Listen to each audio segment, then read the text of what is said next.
Hello students, आज मैं आपको क्लास 10 का चैप्टर 2 रोज में ए लेटर टू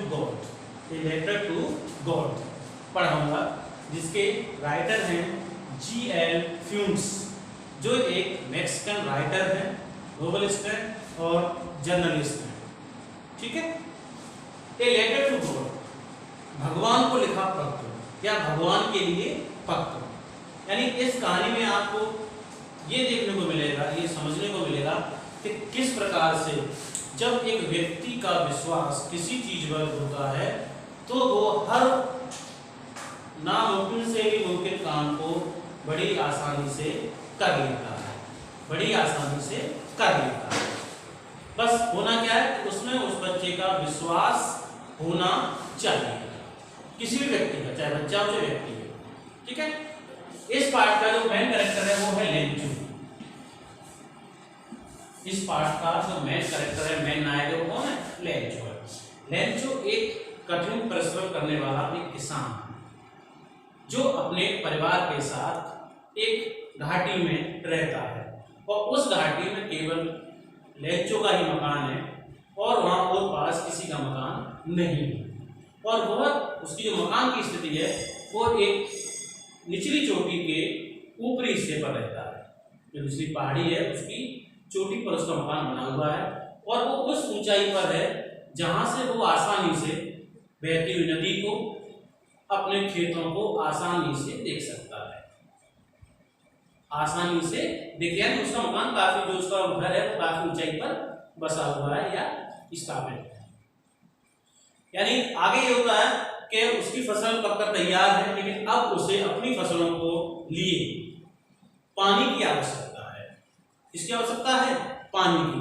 और वो नॉर्थ ईस्ट के आसमान की तरफ देखकर ये अनुमान लगाता है और अपनी पत्नी से कहता है कि आज संभावना है कि आज हमें अच्छी बारिश प्राप्त हो। ऐसा लेंचू अपनी पत्नी से कहता है।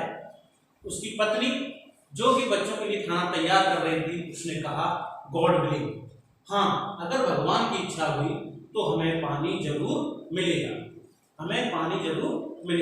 और हमारी फसलें अच्छी हो जाएंगी या उसमें अच्छी पैदावार होगी। तभी जब बच्चे और लेंचो अपने अंदर मकान में आकर भोजन करने की तैयारी शुरू कर देते हैं, तभी कुछ क्षणों में बारिश होना शुरू हो जाती है। शुरू हो जाती है और लगातार अच्छी बारिश पड़ती रहती है।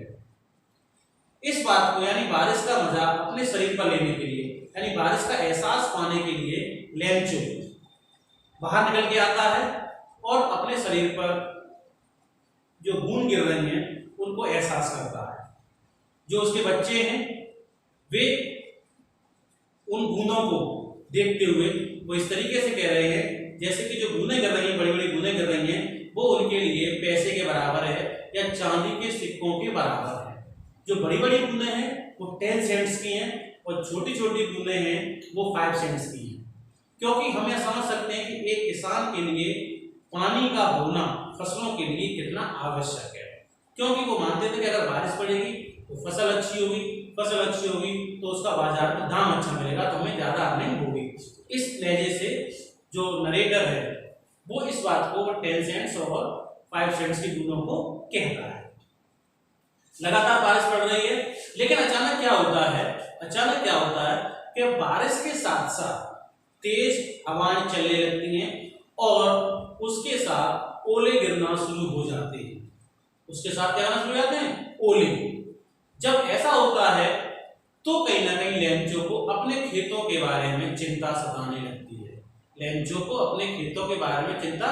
क्योंकि जो ओले हैं वो कहीं ना कहीं फसल को नष्ट कर देते हैं। तो वो भगवान से प्रार्थना करता है कि जो ये ओले गिर रहे हैं वो जल्दी ही बंद हो जाएं, लेकिन ऐसा नहीं हुआ और बारिश लगभग 1 घंटे से ज्यादा चली और इतने ही देर में जो पूरी उसकी फसल थी, जो उसके कॉर्नफील्ड्स थे, वे कहीं ना कहीं ओलों से ढक गए। यानी इवन ए लीफ, पेड़ों पे एक पत्ती भी नहीं बची कि जिस पर ओले ना हो, यानी बिल्कुल सफेद सफेद ना हो गया हो, और ऐसा लग रहा था जैसे कि स्नो, यानी कि जैसे कि सब जगह बर्फ गिर चुकी है। ठीक है, यानी ये मान के चलिए कि कुल मिला के लेंचों की फसल बर्बाद हो चुकी थी।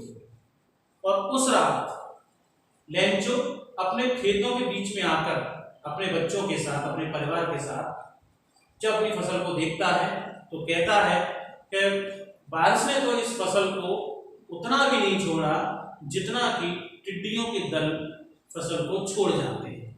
हालांकि टिड्डी के दल भी फसल को नुकसान पहुंचाते हैं, लेकिन बारिश ने उतना नुकसान पहुंचा दिया कि जितना कम से कम टिड्डियों के दल छोड़ जाते हैं।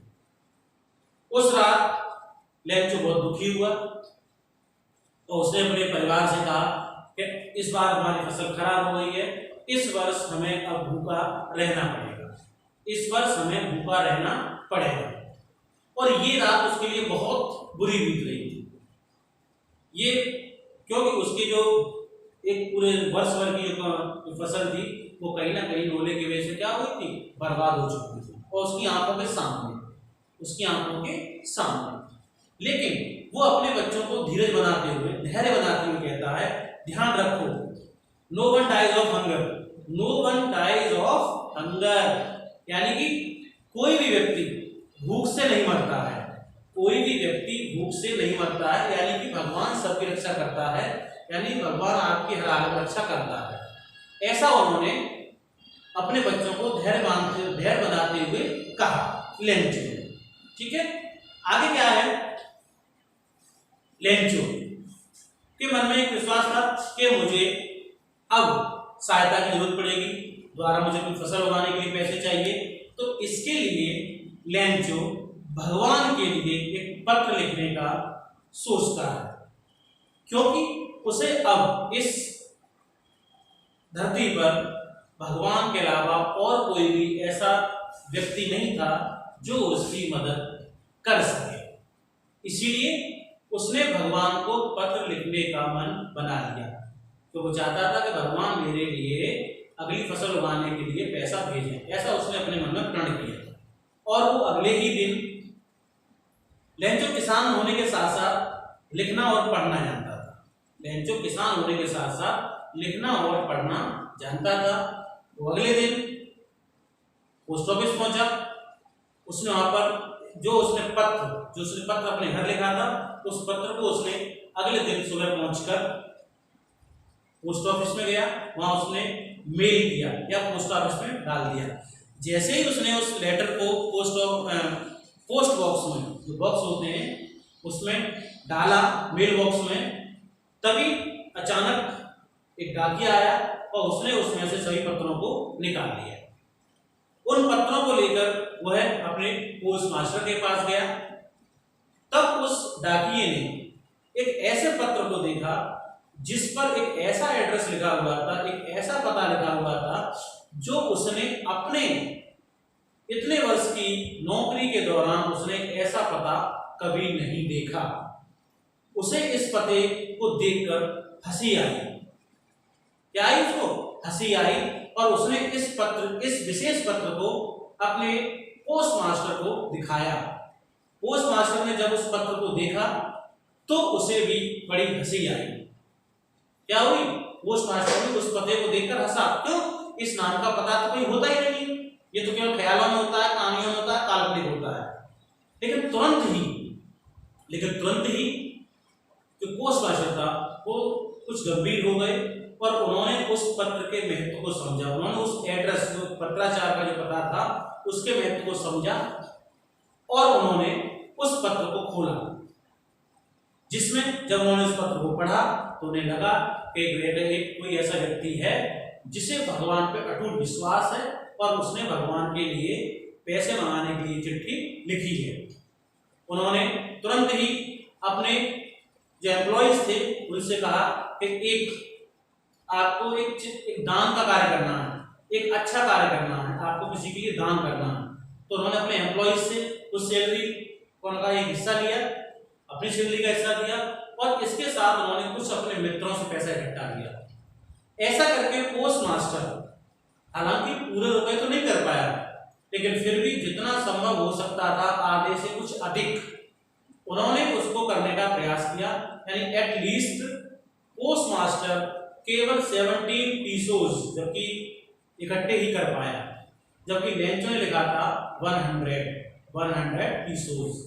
लेकिन अपने अथक प्रयासों से पोस्ट मास्टर केवल 70 पीसोज को जमा कर पाया और उसने उसको उन धन को, उस मनी को एक लिफाफे में रखकर उस पर केवल एक छोटा सा शब्द लिखा जिसमें सिग्नेचर किया गया, साइन किया गया गॉड, साइन किया गया गॉड। अगले दिन लेंचो बीच में बार बार पूछते रहे कि क्या मेरा कोई पत्र आया, मेरा कोई पत्र आया। तो जब एक दिन वो तड़के जब पोस्ट ऑफिस पहुंचते हैं तो उन्होंने पाया कि उनके नाम का वहां पे एक पत्र लिखा। जब उन्होंने पोस्ट ऑफिस में जाके कोई पत्र मांगा तो उन्हें पत्र प्राप्त हुआ। उस पत्र को जब उन्होंने घर आकर खोला तो उन्होंने पाया कि उसमें 100 की जगह 70 पीसोस मिले।